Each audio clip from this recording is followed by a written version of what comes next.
Hey, comic book fans! This is your host, Travis Collins, aka Duck Punch, and it's another day. That means it's another episode of Duck Punch Comics. I'm here tonight with our next episode. 4 more titles that came out on August 25th. Tonight we have Fantastic Four, number 582, Justice League, Generation Lost, number 8, Black Widow, number 5, and Wonder Woman, number 602.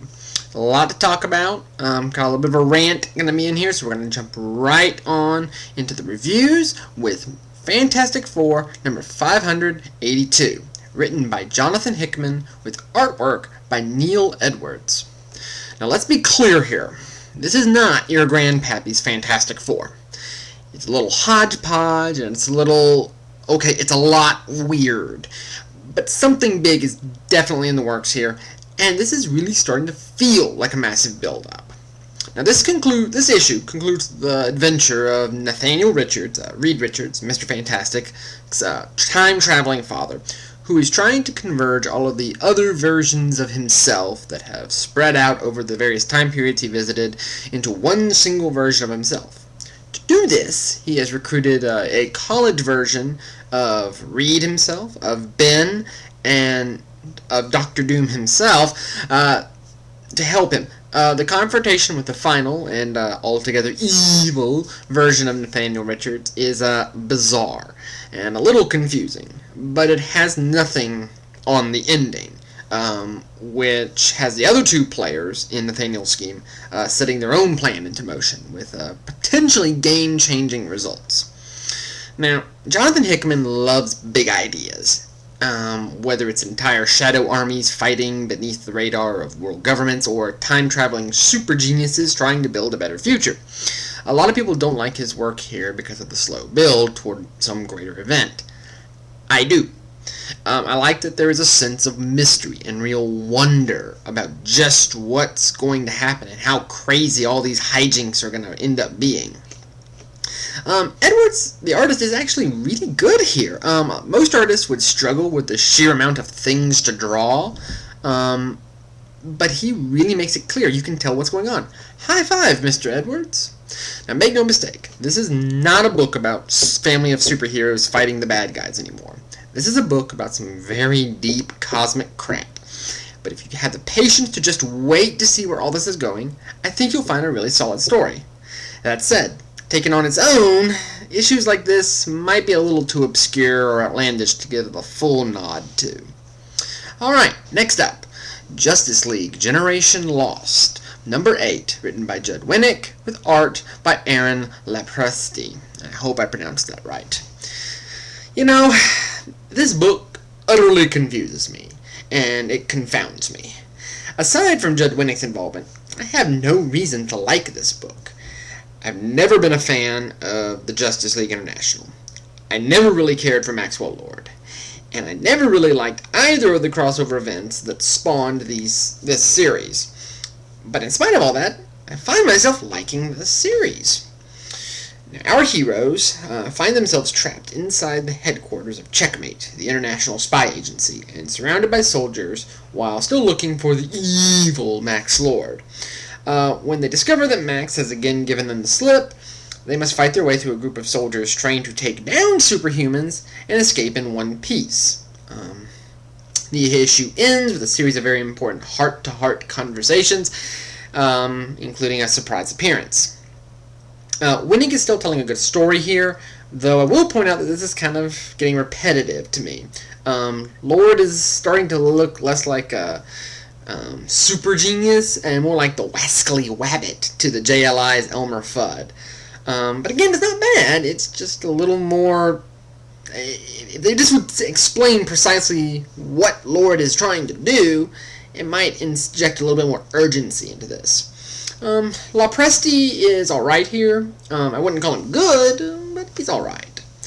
It's hard for me to recommend this book because even I can't precisely explain why I like it. I'm not sorry that I am reading it, but it's just weird like that. I will, however, say that this book is not for the uninitiated. New readers, beware.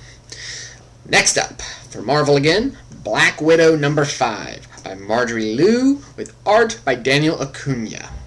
Holy and the crap! This issue was probably one of the most awesome things I've read all month. And I mean, in one issue, everyone was reminded just how badass Natasha Romanoff really is. And it's a little scary and kind of hot. Does that make me a bad person? Anyway, this concludes the first story arc of this series, with Natasha in the clutches of the maniacal Itis champion. Natasha is able to escape with the help of Captain America and Wolverine, and steps aboard for a final confrontation with Itis himself, which yields all sorts of interesting bits that bring the story to a satisfying conclusion. Now, I had never heard of Marjorie Liu before I started reading this book, but she is definitely winning me over to becoming one of her fans. Man, is this book on fire. So many times, superhero espionage simply means superheroes wearing black while they're beating in heads.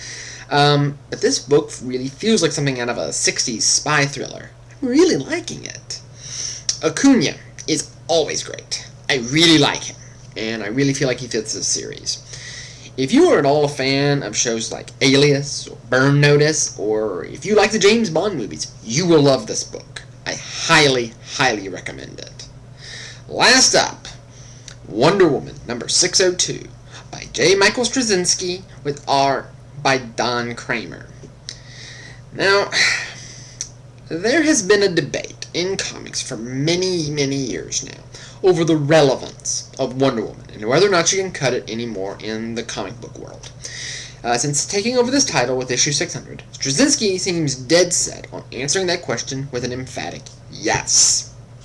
Now, this issue picks up with Diana still in Turkey, where she is set on rescuing a band of Amazons from the mysterious military organization that has hunted them and their sisters. A little more is revealed, including by none other than the goddess Aphrodite herself, about the discrepancy in time and the reality that has been alluded to in the past.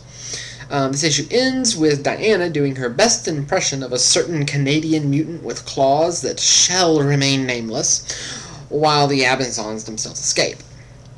On its own, this is a solid, if not by-the-numbers, story.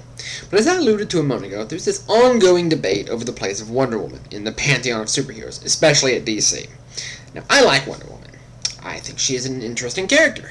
But for some reason, all the writers of recent years, Greg Rucka, Gail Simone, and now Straczynski himself, all seem content to kind of let her play in her own little sandbox when she's not working with the JLA.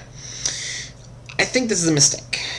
With a character with as rich a history and as many connections as Wonder Woman has, I'm not sure giving her own little corner to play in, to the exclusion of pretty much everyone else, will really do anything to further the character. There's a lot of potential here, but no one seems willing to commit to it, and thus the debate rages on. Kramer is always good. No changes here. He's just awesome. This is still a good story, though some of the excitement has kind of died down now that things seem to be settling into a routine with this title.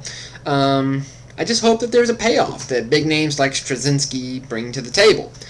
Given his track record, though, we're just going to have to wait and see. So there you go, guys. 4 more books. 3 pretty solid ones, and 1, we're going with it. Be back tomorrow with more reviews. As always, please leave comments. Let me know what you thought. And maybe some suggestions on some things you would like to see in our, Fridays are going to be our new special episodes. Some ideas, some things you might want to see in the future. I always look forward to hearing from you guys. I'll talk to you later. Have a great night.